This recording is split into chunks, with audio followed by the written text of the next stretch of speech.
उत्तर प्रदेश पर बात करेंगे इस सत्र में। हमारे साथ पंकज झा हैं स्टूडियो में, पॉलिटिकल एडिटर दी ललन टॉप, और कुमार अभिषेक लखनऊ से जुड़े हैं। आप एग्जीक्यूटिव एडिटर हैं लखनऊ ब्यूरो के, इंडिया टुडे ग्रुप के।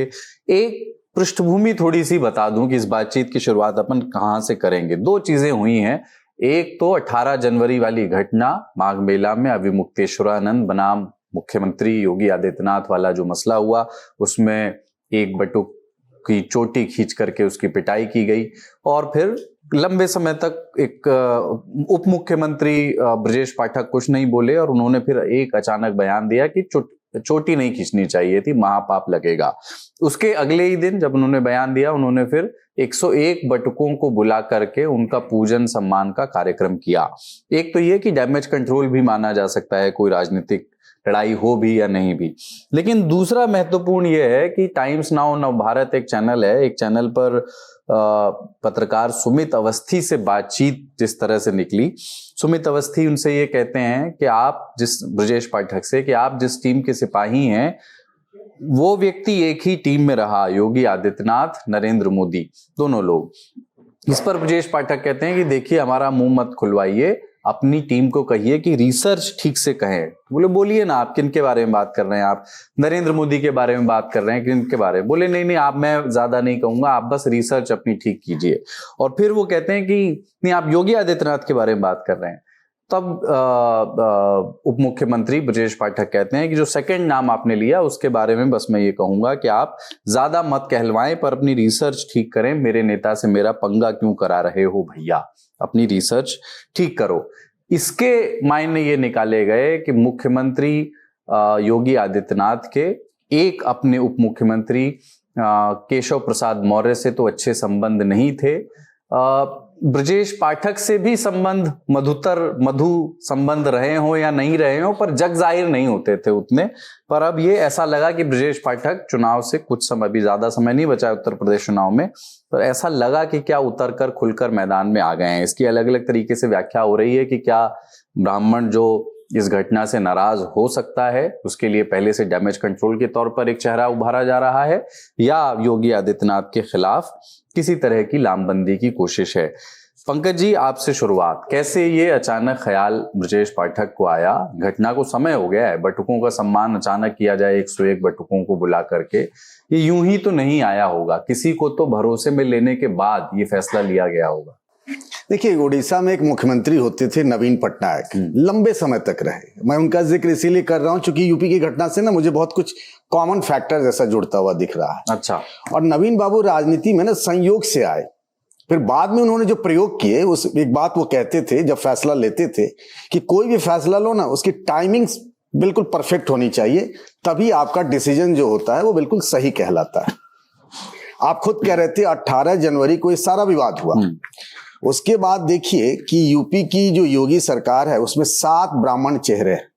जब ब्राह्मण विधायकों की बैठक भी हुई थी तब भी ब्रजेश पाठक कहीं भी सीन में नहीं थे। इस घटना को हुए 1 महीना हो गया, उसके बाद अचानक से उन्होंने चुप्पी कैसे तोड़ी? जब मोहन भागवत लखनऊ पहुंच चुके हैं उसके बाद ये चुप्पी टूटती है। मैंने सुमित अवस्थी से भी पूछा, जो इंटरव्यू जिसका आप जिक्र कर रहे थे, कि भाई ऐसा था कि आपने सवाल में उलझा दिया? बोला लगता है कि पाठक जी सब कुछ तैयारी करके बैठे थे कि क्या बोलना है, मतलब ऐसे अनायास निकल जाता है। कई बार होता है इंटरव्यू में आप स्लिप ऑफ टंग हो जाता है, कुछ बातें निकल जाती हैं। फिर उसके अगले दिन जब ये इंटरव्यू हुआ, उसके अगले दिन उन्होंने न्यूज एजेंसीज को इंटरव्यू दिया और वही बातें कही। और फिर उसके अगले दिन उन्होंने बटकों को बुला करके, और वो पूरा वीडियो देखिए आप, जिस तरीके से उनको तिलक लगा रहे हैं, पुष्प वर्षा हो रही है, उनको भोजन कराया, स्वस्ति वाचन हुआ, सारी चीजें हुई हैं। ये जो कहा जा रहा है कि ब्राह्मण जो नाराज हो रहे थे, तो 1 महीने से तो ये बातचीत चल रही थी, कोई भी नहीं बोल रहा था। इसीलिए ये बात कही जा रही कि कहीं ये राजनीतिक रूप से एक प्रयोग तो नहीं है। एक बीजेपी के अंदर जो यूपी में बीजेपी के जनरल सेक्रेटरी रहे, पार्टी के सीनियर लीडर हैं, उनसे मैंने इस बाबत पूछा कि भाई आखिर मामला क्या है कि 1 महीने के बाद में पाठक जी एक्टिव होते हैं। हाँ। जिसको शंकराचार्य का बिना नाम लिए हुए कालनेमी कहते हैं मुख्यमंत्री योगी आदित्यनाथ, ये भी कहते हैं कि भाई हर कोई शंकराचार्य नहीं हो सकता है, केशव मौर्य उनको पूजनीय और भगवान बता रहे हैं। ये तो बहुत पहले से चल रहा था। तो क्या मामला है? तो उन्होंने कहा कि क्या होता है कि गुड कॉप और बैड कॉप वाली जो थ्योरी होती है कि हम एब्जॉर्ब कर लेते हैं, हर तरह के जो पार्टी के हमारे वोटर हैं, कार्यकर्ता हैं, उनको एड्रेस कर लिया। तो मैंने पूछा इसका मतलब आपको लगता है ना कि ब्राह्मण वोटर नाराज हो रहा था, पार्टी को डैमेज हो रहा था? बोला हाँ, ये लग रहा था। तो भाई मुख्यमंत्री जो सरकार का मुखिया होता है, जिसके चेहरे पे आप चुनाव 2022 में लड़े, 2027 में भी लड़ेंगे, उनके चेहरे से आप ये बात कह रहे हैं और दूसरे तरीके से बात, ये कौन सी पॉलिटिक्स है? तो मुझे अभी भी समझ में नहीं आ रही है कि आखिर ये सब पीछे हो क्या रहा है। लेकिन एक बात जरूर है कि मैंने ब्रजेश पाठक जी से इस बारे में पूछा कि भाई सीएम कुछ और कह रहे हैं, केशव जी कुछ और कह रहे हैं, आप कुछ और कह रहे हैं। तो उन्होंने कहा कि भाई मैंने शंकराचार्य विवाद पे कुछ नहीं कहा, मैं जो भी कह रहा हूं वो बटुक ब्राह्मण की जो चोटी खींची गई थी, जो पुलिस वाले ने खींची थी, मैंने सिर्फ उस सवाल को एड्रेस किया है क्योंकि लग रहा था कि ब्राह्मणों के इस मुद्दे पर मुझे बोलना चाहिए, मैं सीएम से अलग लाइन पर नहीं हूं। कुमार अभिषेक जी, जैसे एक कहावत, एक ये बात है ना कि अलग अलग लुटियां हो छोटी छोटी, पर एक ही पेड़ की जड़ में पानी डाल रही हो तो समायोजन हो जाता है। क्या ये वाला जो मसला है कि ठीक है साहब, गुड कॉप बैड कॉप, योगी से ब्राह्मणों की नाराजगी हो सकती थी, मुझे पता नहीं थी या नहीं, पर उसकी संभावना बन सकती थी कि वो हो जाए, उसके लिए एक दूसरी लुटिया का इस्तेमाल करके दूसरे उप मुख्यमंत्री और लंबे समय से राजनीति में सक्रिय हैं, अभी तक जिस तरीके से ब्राह्मण स्पेस को उन्हें कैप्चर करने की अपेक्षा ब्राह्मण समाज को रही होगी, उनसे मुझे पता नहीं उन्होंने किया या नहीं, लेकिन उनको अब संभवतः पार्टी ने ये कहा कि आप इस मामले को इस्तेमाल करिए कि आप इसमें गुड कॉप बनिए। इस बहाने अल्टीमेटली पानी तो उसी वृक्ष को पड़ेगा जिसका नाम पार्टी है और भारतीय जनता पार्टी है। मामला ये है, या फिर एक जो पहले से चला आ रहा, जिसके बारे में फुसफुसाहटों से बात होती है कि योगी आदित्यनाथ के अपने दोनों उप मुख्यमंत्रियों से बहुत अच्छे संबंध नहीं है, एक से तो जाहिर ही है कि बहुत अच्छे नहीं है, दूसरे वाले से भी बहुत मधुर संबंध नहीं है, और वो भी अब ये वर्सेस वाला मामला हो गया है। तो दो तरह की थ्योरी है कि ये योगी के खिलाफ वाला मामला है और दूसरा नहीं, ये तो पार्टी को ही समृद्ध करने और पार्टी को ही बचाने का मामला है। कौन सी थ्योरी आपकी है? कुलदीप, देखिए, मुझे जो लगता है कि एक बात जो आपने कही कि दोनों के बीच या दोनों उप मुख्यमंत्री और मुख्यमंत्री के बीच के जो रिश्ते हैं वो तो मधुर नहीं है, इसमें तो कहीं कोई दो राय नहीं है। मधुरी ना कहें, दोनों के बीच बहुत अच्छे टर्म्स नहीं रहे। पहले केशव प्रसाद मौर्य से थे, और जब से दूसरे डिप्टी सीएम बने ब्रजेश पाठक, उनसे भी कोई बहुत अच्छे टर्म्स रहे हो नहीं रहे। कई बारी ये भी हम लोगों ने सुना है कि लंबी लंबी मीटिंगें होती हैं पांच कालीदास मार्ग में, लेकिन काम की बात सिर्फ 5 मिनट की होती है। मुलाकात अगर दोनों डिप्टी सीएम गए हैं या कोई डिप्टी सीएम गए भी हैं अंदर, तो मुलाकात 5 मिनट की होगी, बात उतनी ही होगी, भले लगेगा कि घंटे 1.5 घंटे से अंदर बैठे हैं। तो कहने का मतलब मेरा यह है कि एक तो सार्वजनिक है बात कि भाई दोनों डिप्टी सीएम और सीएम के बीच बहुत अच्छे मधुर रिश्ते नहीं है, लेकिन इस मामले में जो आपने लुटिया से पेड़ के जड़ में पानी डालने की बात की, मैं उससे ज्यादा इत्तेफाक रखता हूं। देखिए, बीजेपी ने 1 महीने का, या यूं कह लें कि 1 महीने का पूरा वक्त था कि जो कुछ भी माघ मेले में हुआ, क्या उसको दोबारा से किसी भी तरीके से सुधारा जा सकता था? 1 महीने तक कुछ नहीं हुआ। क्या बीजेपी बैठ करके चुपचाप देखती रहती कि उसका पूरा एक वर्ग जो कि उसके साथ हमेशा खड़ा रहा है वो नाराज होता रहे?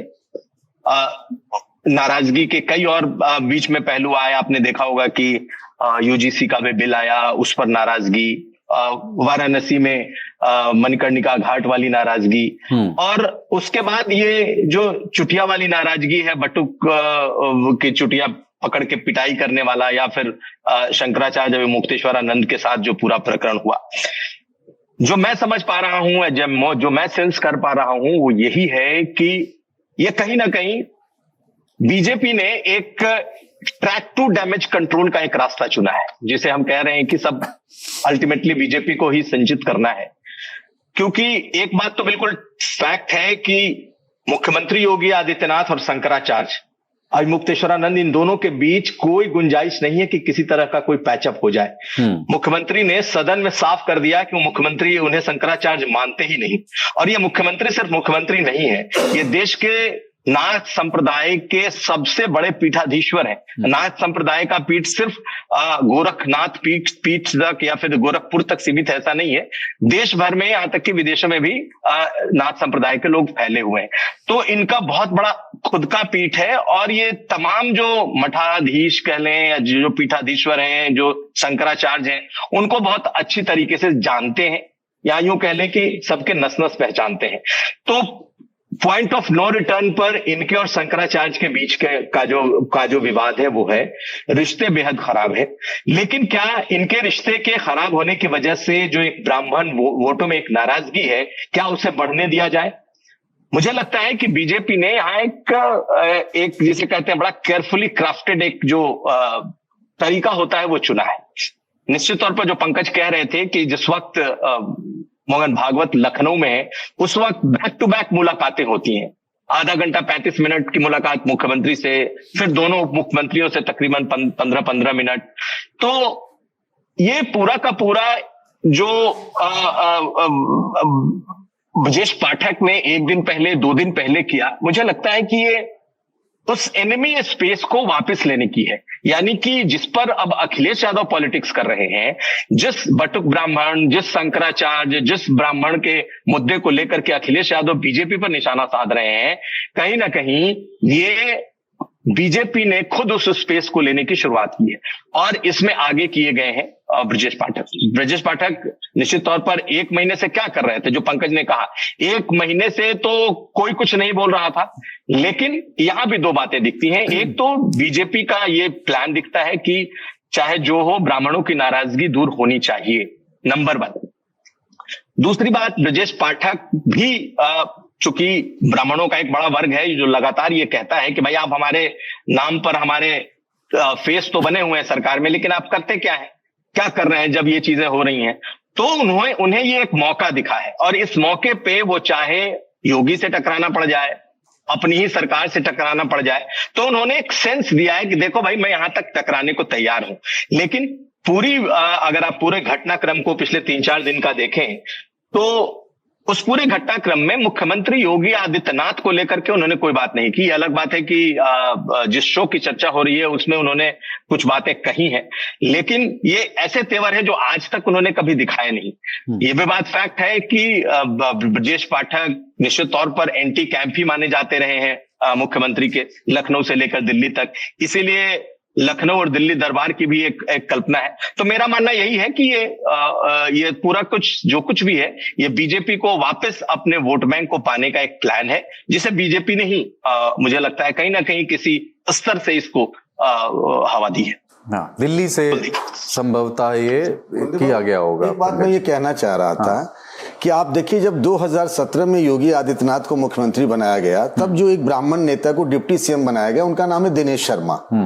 तो ये अपेक्षा की गई थी, मतलब इस तरीके से दिल्ली लीडरशिप जो है बीजेपी की, वो इस तरीके से फील्डिंग सजाती कि योगी जी हो गए, केशव प्रसाद मौर्य, जो उनसे कभी उनके संबंध क्या रहे वो सर्वविदित है। उसके बाद दिनेश शर्मा से भी यही अपेक्षा की गई होगी। दिनेश शर्मा की छवि बनकर निकली क्या कि वो योगी आदित्यनाथ के समर्थक नेता है, मतलब उनके गुड बुक के। तो फिर जब 2022 में बना तो डिप्टी सीएम किनको, दिनेश शर्मा को रिपीट नहीं किया गया, ब्रजेश पाठक को लाया गया।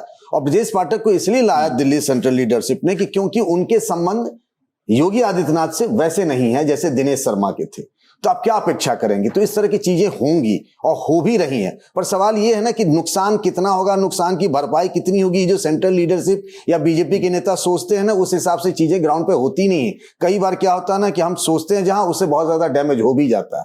ये खतरा बना हुआ है, इस बात से इनकार नहीं कर सकते। और पार्टी की ऑफिशियल लाइन अभिमुक्तेश्वरानंद वाले विवाद के बाद कोई ही धुंधली सी हो गई थी, क्योंकि जो योगी आदित्यनाथ की लाइन थी जिसमें उन्होंने काल नेमी या इस तरह के शब्दों का इस्तेमाल किया कि बहुत लोग अपने आप को शंकराचार्य घोषित कर रहे हैं, प्रत्येक व्यक्ति शंकराचार्य नहीं कह सकता खुद को, वो भारतीय जनता पार्टी की ऑफिशियल लाइन ना समझ ली जाए, इसके डैमेज कंट्रोल के लिए ब्रजेश पाठक जो अब कर रहे हैं वो किया जा रहा है। और ये सेफली कहा जा सकता है कि दिल्ली में उनकी बात हुई होगी, ये सब करने से पहले केंद्रीय आला कमान को भरोसे में लिया गया होगा। देखिए, पहली बार ऐसा नहीं है कि ब्रजेश पाठक एक अलग लाइन लेकर चल रहे हैं। उसको हमेशा आप ये नहीं कह सकते कि सीएम योगी आदित्यनाथ से अलग, लेकिन कई बार पर्सपेक्टिव में ऐसा सोचा जाता है। मुझे याद आता है कि जब भी ब्राह्मणों का खास तौर से मुद्दा रहा, लखनऊ में एक एप्पल के इंजीनियर तिवारी थे, उनकी हत्या हो गई थी, तब भी एक अलग अलग लाइन दिख रहा था। विकास दुबे इनकाउंटर को लेकर भी इस तरीके से कई ब्राह्मणों से जुड़े मुद्दे रहे हैं। लेकिन ये वाला जो लग रहा है, ये मुझे लग रहा है कि ब्रजेश केशव प्रसाद मौर्य क्या है ना कि अपनी बात बेबाकी से कह जाते हैं, चाहे वो सरकार और संगठन को, जो कि संगठन सर्वोपरि है, मतलब खुलकर वो अपनी बात कहते हैं। हाँ। लेकिन ब्रजेश पाठक बहुत कैलकुलेटेड मूव लेकर चलते हैं, बहुत ज्यादा वो लंबी लकीर योगी आदित्यनाथ के खिलाफ नहीं खींचते रहे। इस बार जिस तरीके से चीजें हुई है और किस्तों में देखें, पहले इंटरव्यू आता है, फिर न्यूज एजेंसी को बाइट देते हैं, फिर बटुकों को बुलाते हैं। आपको एक गौर कीजिएगा, जिस दिन इन बटुकों को सम्मानित किया है उससे एक दिन पहले भी उनके घर जो लोग आए थे उनमें से कुछ बटुक थे। मुझे लगता है वहीं से इनको आइडिया मिला होगा और फिर बटुकों को बुलाया गया। ये कैलकुलेटेड मूव लग रहा है और ये उन्होंने जो किया है वो बिल्कुल मुझे लगता है कि बीजेपी की सेंट्रल लीडरशिप से बिना पूछे उन्होंने नहीं किया है और उसकी वजह वही रही है। ये अभी कुमार ने कहा कि ब्राह्मण जो है वो बीजेपी के समर्थक रहे हैं। नहीं भाई साहब, हमेशा समर्थक नहीं रहे हैं। उनको जब जरूरत पड़ी है, चूंकि उनके बारे में एक छवि ये रही है यूपी में, चंद्रशेखर जी पूर्व प्रधानमंत्री जो हैं, चंद्रशेखर जी कहा करते थे कि ब्राह्मण जो है वो सरकारी वोटर है। उसको पहले ही माहौल भांप लेता है कि किधर हवा बह रही है और जिधर हवा बह रही है उधर हो लेता है और फिर बाहर में ढिढोरा पीटता है कि भैया हमने उनकी सरकार बनवा दी। 2007 में मायावती जी की सरकार बनी, 2012 में जब अखिलेश यादव की सरकार बनी तब भी ऐसा कहा जाता रहा। तो वो ठीक है, वो बीजेपी का ब्राह्मण बनिया वाला, लेकिन वो चीजें सारी बदल गई हैं। लेकिन हाँ, ये कहा जा रहा है कि पाठक जी जो भी कर रहे हैं वो सेंट्रल लीडरशिप के बनाए हुए फार्मूले के तहत कर रहे हैं वो। ठीक है, हालांकि फिर भी मोटा मोटी ब्राह्मणों का अधिकतम प्रतिशत अभी भी वोट भारतीय जनता पार्टी को है तमाम सर्वेस के मुताबिक। एक बात यह है कि जो मोहन भागवत की मुलाकात का जिक्र अभिषेक जी आपने किया, मुख्यमंत्री योगी आदित्यनाथ से पहले 1-on-1 मुलाकात होती है निराला नगर के सरस्वती शिशु मंदिर में। उसके बाद वहीं पर उप मुख्यमंत्री केशव प्रसाद मौर्य पहुंचते हैं और फिर ब्रजेश पाठक, और तीनों से अलग अलग मुलाकात होती है। आमतौर पर अच्छा तो ये होता है कि अगर सरकार और राष्ट्रीय स्वयंसेवक संघ के बीच तमाम सांस्कृतिक एवं राजनीतिक मुद्दों पर बातचीत हो रही है तो दोनों, मतलब तीनों के साथ होती, मुख्यमंत्री एवं दोनों उप मुख्यमंत्री, पर 1-on-1 मुलाकात होती है। मुझे पता नहीं कि ये तो 1-on-1 मुलाकात थी, कितने बातचीत के ब्यौरे सामने आए होंगे, पर इनके करीबी विधायकों, जो नेताओं के जरिए हो सकता है कुछ बातें हों। क्या क्या अभी तक हमें मालूम पड़ पाया है कि इस बातचीत में क्या क्या डिस्कस हुआ? संगठन में जो सामंजस्य अपेक्षित है वो डिस्कस हुआ? ब्रजभूषण राजपूत वाला मसला कि योगी आदित्यनाथ के करीबी स्वतंत्र देव सिंह को उत्तर प्रदेश के एक विधायक ने घेर लिया, घेराव कर दिया, उसको फिर बीजेपी की ओर से ऑफिशियल नोटिस उनको जारी किया गया और फिर अगले दिन उन्होंने तस्वीर डाली केशव प्रसाद मौर्य के साथ, यानी आशीर्वाद तो है किसी का। या अन्य मसले, चुनाव से पूरा भी चुनाव में समय है तो, लेकिन चुनाव के लिए तैयारी जो करनी है वो डिस्कस हुआ। क्या विमुक्तेश्वरानंद वाला मसला भी उसमें उठा? क्या इन तीनों, जो तीनों भारतीय जनता पार्टी के प्रदेश के नेता हैं, इनके बीच क्या मशवरा हो सकता है कि एक कॉमन मिनिमम ग्राउंड बन जाए चुनाव तक? ये डिस्कशन हुआ। देखिए कुलदीप जी, अगर संघ प्रमुख को अकेले योगी आदित्यनाथ जी से, मुख्यमंत्री से मिलना होता तो शायद दोनों लोग 2 दिन पहले गोरखपुर में थे, वहां वो मुलाकात हो सकती थी। लेकिन मुझे लगता है कि संघ प्रमुख ने भी लखनऊ चुना और यह मुलाकात रात को 8 साढ़े 8 बजे सीएम से मिलते हैं और अगले दिन सुबह 8 साढ़े 8 बजे दोनों डिप्टी सीएम से मुलाकात होती है। तो इन दोनों के बीच, जैसे सीएम के बीच, सीएम और उनकी जो मुलाकात हुई, नेचुरल है, सिर्फ 2 लोग थे और कोई था भी नहीं उस कमरे में, जो मेरी जानकारी है। जो दो डिप्टी सीएम से जब भी मुलाकात हुई तो भी बिल्कुल 1-to-1 मुलाकात हुई। माना यही गया कि चूंकि अगले साल चुनाव है, संघ जिस तरीके से, जिसने चाहे 2024 के पार्लियामेंट चुनाव के बाद जिस तरीके से उसने साथ दिया बीजेपी का, हरियाणा में, महाराष्ट्र में जिस तरीके से जीत हुई, चाहे संघ हो या बीजेपी, वो 2027 को हारने का जोखिम नहीं ले सकता। और जो संघ प्रमुख हैं, मुझे लगता है इंडिविजुअल लेवल पर अगर कोई नेताओं की कोई बात होती है तो शायद उनके लेवल पर वो चीजें डिस्कस नहीं होती होंगी। पॉलिसी जो बातें हैं उसका डिस्कशन जरूर होता होगा। तो जो 3 मुद्दे जो मैंने सेंस किया लोगों से बात करके, जो लोग उस सकते हैं सिस्टम में हैं, एक तो ये जो मुद्दा, जो शंकराचार्य का मुद्दा था, इस पर जरूर चर्चा हुई है और इसको डिफ्यूज करने की चर्चा है कि किसी तरीके से इसको डिफ्यूज होना जरूरी है। इसके अलावा आप देखें तो जो यूजीसी बिल है, यूजीसी बिल पर जैसे ही लखनऊ पहुंचे हैं, पहले ही प्रश्नोत्तरी का जो कार्यक्रम उन्होंने लिया था, उसमें एक सवाल किसी ने पूछा उनसे कि यूजीसी बिल पर अब आपका क्या स्टैंड है, बताइए। अभी तक आरएसएस की तरफ से, आरएसएस प्रमुख की तरफ से यूजीसी पर कोई स्टैंड नहीं आया था, लेकिन उन्होंने बड़े साफ तरीके से अपना स्टैंड क्लियर किया और उसका कोई वीडियो नहीं आया, उसका एक प्रेस रिलीज आया संघ की तरफ से और उसमें जो बताया गया वो बड़ा 2 लाइन बड़ा क्लियर था, राफ साफ हो जाता है। एक लाइन उसमें बड़ी साफ सी थी कि भाई अगर नियम बनाए गए हैं या कानून बना है तो उसको सबको मानना पड़ेगा। लेकिन फिर अगली ही लाइन में यह भी था कि अगर उसमें कुछ भी भेदभावपूर्ण है या कुछ अन्याय जैसी चीजें हैं तो उसे बदला भी जाएगा। तो उन्होंने एक लाइन दे दी है बीजेपी को कि भाई अब जो इसके विरोधी है या जो समर्थक है, सबके लिए ये क्लैरिटी हो कि अब ये चीजें रहेंगी, लेकिन आपको टैकल कैसे करना है। दूसरी बात, चूंकि शंकराचार्य का मामला है और अगर आप देखें तो शंकराचार्य के साथ साथ दूसरे जितने साधु संत हैं, मुझे नहीं लगता है कि बहुत ज्यादा संख्या में कोई साधु संत अभिमुक्तेश्वरानंद के साथ खड़े हैं। आप चाहे गोविंद देव गिरी का बयान देख लीजिए जो आज आया है, आप अखाड़ा परिषद के रविंद्र गिरी का बयान देख लीजिए जो आज आया है, कल आया है, ये सबके सब योगी आदित्यनाथ के साथ शंकराचार्य के मुद्दे पर खड़े हैं। बड़े बड़े जो विद्वान साधु जो कि केंद्र में भी मोदी सरकार का समर्थन करते हैं। तो दूसरा जो विषय है कि ठीक है, मुख्यमंत्री ने एक स्टैंड ले लिया है, लेकिन बाकी नुकसान नहीं होना चाहिए, इसकी चिंता करनी है। तो ये 2 चीजें तो मुझे बिल्कुल इस पूरे मामले में साफ साफ दिख रहा था। और साथ साथ वाराणसी की भी चर्चा की, क्या वाराणसी घाट पर जो ध्वस्तीकरण हुआ, मणिकर्णिका पर, कुछ वैसी चीजें हैं। लेकिन इन सब से इतर जो एक और जानकारी वो ये है कि संघ, बीजेपी संगठन और सरकार, इसमें किस तरीके से एक समन्वय हो कि अगले 1 साल तक एक यूनाइटेड फेस की तरह बढ़ा जाए। लेकिन ये बात सबको मालूम है कि चाहे संगठन हो या सरकार में दोनों उप मुख्यमंत्री और मुख्यमंत्री हो, सभी एक पेज पर नहीं है। ठीक है, बीजेपी के हैं मुद्दों पर एक पेज में है, साफ दिखाई देते हैं, लेकिन सबके मनभेद तो हैं, इसमें तो कहीं कोई 2 राय नहीं है। मुझे लगता है ये जो रात को सीएम से मीटिंग, सुबह सुबह दोनों डिप्टी सीएम से मीटिंग, ये इस ओर इशारा कर रहा है कि संघ 1 साल की जो उसके पास उसका जो वक्त है बीजेपी के लिए, उसमें वो किसी भी तरीके की आपसी कला नहीं चाहता है। वो चाहता है कि एक यूनाइटेड फेस की तरह ये पूरी की पूरी बीजेपी जाए। ये इसका एक बड़ा मैसेज है। और जैसा उन्होंने एक लाइन कह भी दी थी उसी दिन, उसके 1 दिन पहले, कि भाई संघ बीजेपी को रिमोट से नहीं चलाता है।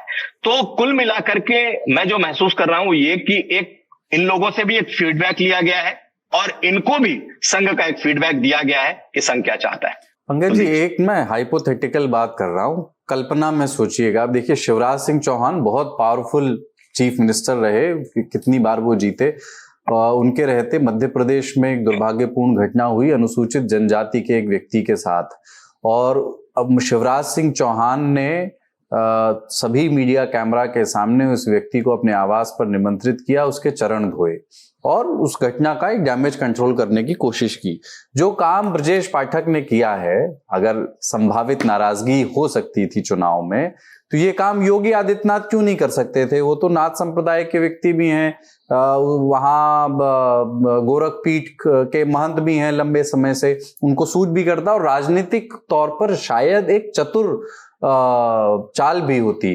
क्या पार्टी लाइन या राष्ट्रीय स्वयंसेवक संघ की जो इच्छा है उस पर योगी आदित्यनाथ उस वश में नहीं है? योगी आदित्यनाथ पर पार्टी के हाई कमान की या फिर राष्ट्रीय स्वयंसेवक संघ की भी इच्छा थोपी नहीं जा सकती। योगी स्वयं के लिए स्वयं निर्णय लेते हैं। और एक मसले पर, जैसा कि कुमार अभिषेक कह रहे थे, कि उन्होंने अगर एक स्टैंड ले लिया है तो ले लिया है। अब ये काम कराने के लिए ब्रजेश पाठक को चुन लीजिए, अगर करवाना हो। योगी जी तो नहीं करेंगे। जिस सवाल को आपने अभी उठाया ना, उस सवाल का जवाब ढूंढने के लिए मैं 3 दिनों से जूझ रहा हूं। अभी कुमार ने कहा संघ प्रमुख मोहन भागवत, उनके यहाँ भी शंकराचार्य को लेकर के बातचीत हुई और ये हुआ कि भाई डैमेज हो रहा है। तो भाई ये काम तो बीजेपी की टॉप लीडरशिप का है ना कि वो फोन लगाए और कहे कि योगी जी ऐसा है, हमें ये फीडबैक मिला है और आप ऐसा कर लीजिए। भाई खुद प्रधानमंत्री नरेंद्र मोदी को भी लगता है कि कुछ गलत हुआ संचार साथी ऐप पे, किस वो फार्मर्स बिल पे, तो पीछे हट जाते हैं। इसमें कौन सी बड़ी बात है? नो वन इज इनफेलेबल, किसी से भी गलती हो सकती है, तो गलती का परिमार्जन भी हो सकता है। पर नहीं, मैं आपको हालिया एक चीज बताता हूं। एक सांसद का मसला था और काम था कि योगी जी को फोन करना है। वो पहुंचे पहले एक कैबिनेट मंत्री के पास। उन्होंने कहा भाई साहब ऐसा करो कि आप गृह मंत्री जी से मिल लो। गृह मंत्री जी से भी वो मिले। गृह मंत्री जी ने कहा कि मैं इस मामले में यूपी के मुख्यमंत्री जी को फोन नहीं करूंगा। अब फलाने मंत्री जी एक और दूसरे कैबिनेट मंत्री हैं, उनसे अब बात कर लो, वो अगर बात कर ले तो ठीक है। तो बात यह है कि योगी जी ने विगत कुछ सालों में, 9 सालों में, जो यूपी के मुख्यमंत्री रहते हुए उन्होंने एक हार्ड लाइनर हिंदू हृदय सम्राट की जो अपनी छवि बनाई है, और जिस तरीके से शंकराचार्य स्वामी अवधूतानंद के बयान भी आ रहे हैं खुलकर योगी जी के खिलाफ, और जिस तरीके से समाजवादी पार्टी उनके साथ खड़ी नजर आ रही है, योगी जी अब डिफेंसिव मूड में नहीं जा सकते थे। इसीलिए एक पैरेलल मुझे लगता है कि डैमेज कंट्रोल का ये मैकेनिज्म शुरू किया गया होगा, ऐसा मुझे लगता है। क्योंकि योगी जी के बारे में कहा जाता है कि एक बार वो ना, लोग हल्के फुल्के अंदाज में उनके समर्थक कहते हैं कि एक बार कमिटमेंट कर दी तो फिर कर दी, वो किसी की नहीं सुनते, जिद्दी स्वभाव के हैं। हाँ। मुझे लगता है एक बार उन्होंने लाइन खींच दी। पहला तो उन्होंने हरियाणा में जाके कालनेमी कहा बिना नाम लिए, फिर विधानसभा में सबके सामने कह दिया, तो फिर उनसे ही अपेक्षा की जाए कि आप इस पर पीछे लौटिए। वो मुझे लगता है कि वो शायद हाथ खड़े कर देते। एक चीज और पंकज जी संक्षेप में बता दीजिएगा कि ब्रजेश पाठक और केशव प्रसाद मौर्य दोनों के व्यक्तित्व में, या जिस तरह का समन्वय मुख्यमंत्री कार्यालय से रहा या नहीं रहा, जिस तरह का बयान हम मीडिया में देंगे, किन मसलों पर किस तरह से बयान देंगे, किन मसलों पर हम चुप रहेंगे, थोड़ा सा इंतजार करेंगे, दोनों में डिफरेंसेस, अंतर बताओ। योजना में पूछ रहा हूं, होता है ना चित्रों में अंतर बताओ। इन दो उप मुख्यमंत्रियों की कार्यशैली में, मुख्य तौर पर दोनों उप मुख्यमंत्रियों की में क्या अंतर आप देखते हैं? मतलब एक तरफ डिप्टी सीएम केशव प्रसाद मौर्य और दूसरी तरफ डिप्टी सीएम ब्रजेश पाठक जी, वो साफ साफ दिखता है। केशव प्रसाद मौर्य इस बात की परवाह नहीं करते हैं कि मेरा नफा होगा नुकसान होगा, उनको जो सही लगा वो बोल दिया, और बोलते भी रहते हैं। दूसरी मतलब ये आज की बात नहीं है, और कई बार तो एक कहते हैं कि एक पार्टी के अंदर लक्ष्मण रेखा होती है, वो सबकी भी परवाह नहीं करते हैं, वो सरकार से बड़ा है संगठन, और कैबिनेट की बैठक में नहीं जाना है तो नहीं जाना, फैसले कर लिए उन्होंने, तो वो सीधे सीधे लड़ लेते। मतलब उसको कहते हैं ना कि हम लोग बिहार की बोलचाल में कि सिंह लड़ाना, तो जब उनका मन कर गया लड़ा लिया। दूसरी बात क्या है, वो एक तरीके से अपने बयान इस तरीके से खेलते हैं कि वो कार्यकर्ताओं को सूट करे, कार्यकर्ता उनकी जय जयकार करे। कई ऐसे मसले रहते हैं, जैसे आपने अभी एक उदाहरण लिया गुड्डू राजपूत वाला मसला है, तो वो उन्होंने फोटो जो जारी किया अपने साथ फोटो खिंचा करके, वो तो सोच समझ के ही जारी किया ना, बाकी इसके मैसेज किया जाते हैं। कई बार उन्होंने, जैसे ही लोकसभा चुनाव खत्म हुआ, बीजेपी की प्रदेश कार्यकारिणी की बैठक थी, और उन्होंने अंदर में बोला कि भाई संगठन जो है वो सरकार से सर्वोपरि है। चूंकि कार्यकर्ता निराश और हताश था, तो उसमें आपको जोश बढ़ना है, तो वो सीधे सीधे कह जाते हैं कई बार। ब्रजेश पाठक कैलकुलेटेड है, और दूसरी ये कैलकुलेटेड होने के पीछे वो ये वजह भी बताते हैं कि भाई केशव प्रसाद मौर्य तो विश्व हिंदू परिषद से भाजपा में आए, वहीं के शिक्षित प्रशिक्षित दीक्षित हैं, वहीं के संस्कारों में। मैं तो बाहर से आया हूं, तो मुझे अब भी लोग अपना नहीं मानते हैं, तो वो बहुत संभल के चलते हैं। इसीलिए कई बार लोग कहा जाता है, कई बार इस तरह की चर्चा आती है कि केशव पाठक जी ने लाइन बदल ली और योगी जी के साथ खड़े हो गए। कुछ दिन पहले तक ये बयान नहीं आता ना, तो लोग ये मानने लगे थे और कहने भी लगे थे। तो ये दोनों के काम करने का तरीका है।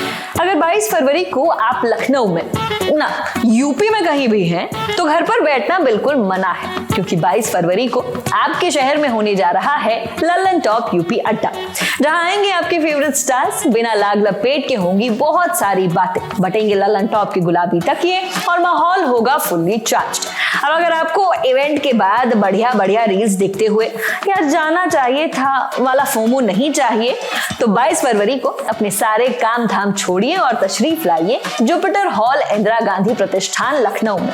एंट्री सुबह 11 बजे से, रजिस्ट्रेशन बिल्कुल फ्री फ्री फ्री, एंट्री भी फ्री, मगर वाइब प्रीमियम, मौज की गारंटी हमारी। बस जाइए thelalantop.com पर, बैनर पर कीजिए क्लिक और अभी कीजिए रजिस्ट्रेशन। तो मुस्कुराते हुए मिलते हैं लखनऊ में।